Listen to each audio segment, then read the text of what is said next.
Guys, ito para sa ating latest update dito kay Infinix. Guys, ito na yung binalikan natin. Ano ba magandang Infinix? Guys, good news. Ngayong April 26, 2024, ito nagbabalik tayo kay Infinix. Kasi nga po ay itong inaabangan natin, itong kanilang bago na Note 40 Pro 5G. Guys, sa mga nagre-request ng Note 40 Pro 5G, ito na. Bali naka vegan leather din pala to, tsaka may kanipisan din Yan, kahawig din siya ng ng zero. Ito, tapos naka gold finish po yan, pinaka yan, design sa likod. Ito guys, para sa latest update natin sa presyo po nito. Ito guys, may dalawang variants po tayo ditong pagpipilian kay Note 40 Pro 5G. Guys, ito maganda dito naka 5G na to. Ayan. Ito guys, para sa kanyang 16GB RAM 256, 10,999. Tapos yung kanyang yung kanyang 24GB 256, 13,999. Yan guys ang ating update dito.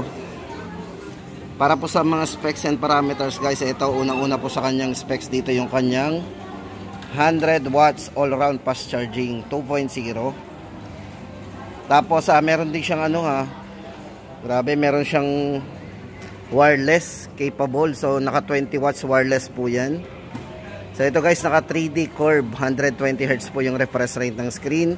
AMOLED display na rin, napaka-vivid ng display po nito. Ayan. So matipid po sa battery yung mga vivid display. Tapos yan ay napakaliwanag po niyan, kahit na tayo nasa under the sun, kumbaga. Ayan.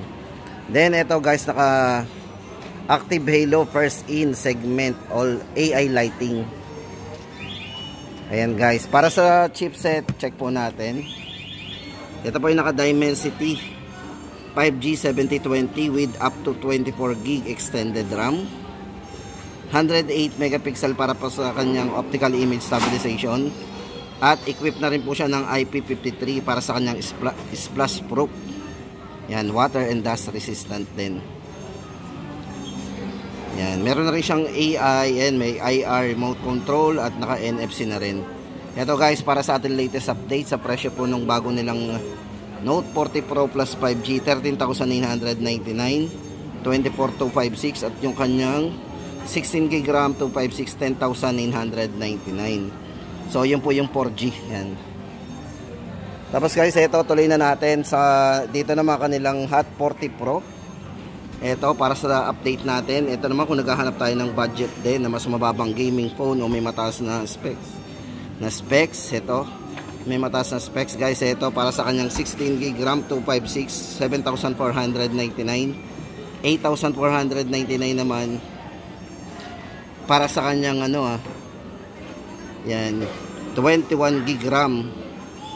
So kung mas mataas po ang naman ito, ang RAM.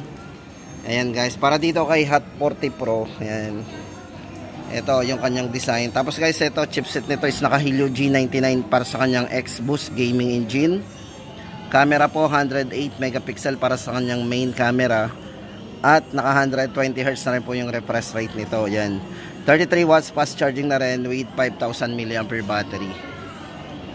Yan guys, lagi tayo mag-stay tuned sa ating channel kasi lagi po tayo mag-update kung ano po yung mga bagong release, kasi marami po nagre-request talaga nito kay Infinix. Kaya binalikan po kagad natin ito para doon sa kanilang latest model na Note 40 Pro. Tapos guys, ito naman para sa kanilang 030 5G. Ayan.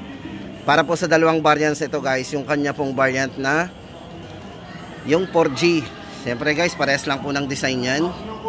Ang 4G po nito 9,999. Yan. Tapos yung kanyang ito naman yung kanyang 5G. Ito 14,999. Bali ito guys, naka 40K, naka 4K resolution with 60 frame per seconds. Then naka 50 megapixel po para sa kanyang front camera. So front camera pa lang po talagang napakalinaw na. Yan po yung maganda dito kay 030. Yan. Dimensity 8020 para sa kanyang chipset, 5G processor, at syempre naka 12GB RAM, extended po up to 21GB maximum RAM po to. Tapos 108 megapixel po para sa kanyang main camera. Yan. 030 5G. Tapos guys, punta na tayo sa mga iba pang model. At ito naman guys, ang hilera ng kanilang mga budget phone, Smart 8 Pro. Ito yung pinaka-latest model pagdating sa Smart 8. Ito guys, yan. Bali ito, price po nito is 4,899. Bali ito guys, meron kong maximum RAM na 16 gig. Tapos 128 po internal storage. Then 50 megapixel po para sa kanyang main camera na naka dual cam ring flashlight na rin to. Tapos naka 90 Hz refresh rate na rin.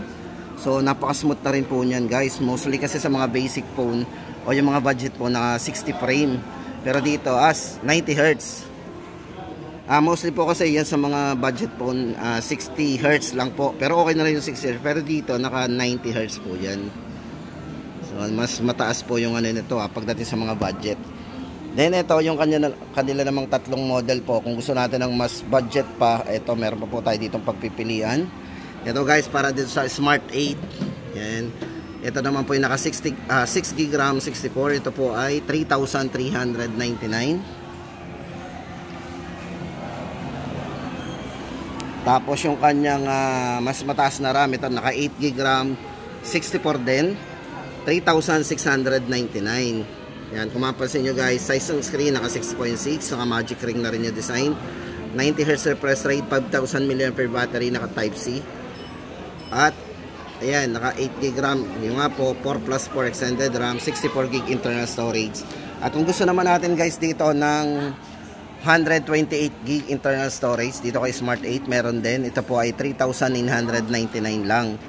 Naka 8 gig RAM 128 na po tayo dito.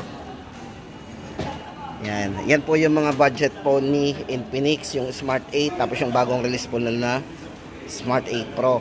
Tapos guys, ito pagdating sa kanilang 40i, meron din po tayo ditong tatlong pwedeng pagpilian. Unahin po natin yung kanilang budget ito sa 40i.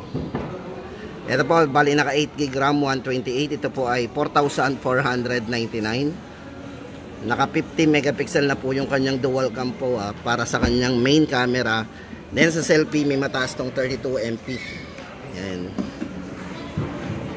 Pero budget phone lang 4,499. Naka 18 watts fast charging na rin.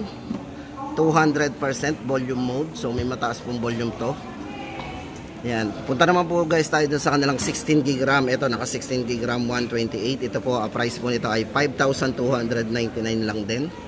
Nag-add lang tayo ng konti, 700 yan. O same naman po pagdating sa mga specs guys nito yan. Bali ang nadagdag lang po talaga dito yung kanyang RAM. At yung kanya naman pong 256 gig guys. Ito kung gusto natin mas mataas na internal storage, ito naka 16 gig, maximum RAM 256 internal storage. So si Hot 40i na naka 256 gig. Yan. Bale, 5,999 naman po to kung gusto natin mas mataas ang internal storage. Ito guys nga pala, check po natin yung kanyang chipset sa mga nagtatanong. Ito po yung naka Unisoc T606. Yan. Tapos update naman natin guys dito sa kanilang Hot 40 Pro. Yan, dito guys, dalawang variants din to Hot 40 Pro. Na-mention na natin to kanina. Yan, ito, ulitin na lang po natin, 7,499 para po sa kanyang. Yan, ito yung naka 16 gig RAM 256.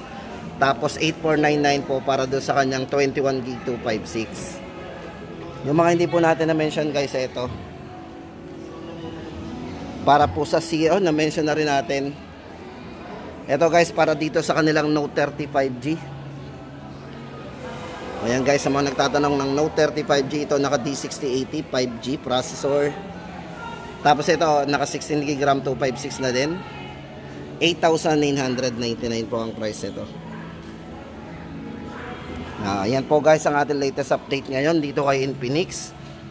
Ayan, babalikan po natin yan para sa mga iba pang update. Lagi po tayo magbibisit dito. Tama-tama po ito sa mga naghahanap dyan ng budget phone. Ayan. Okay na sir?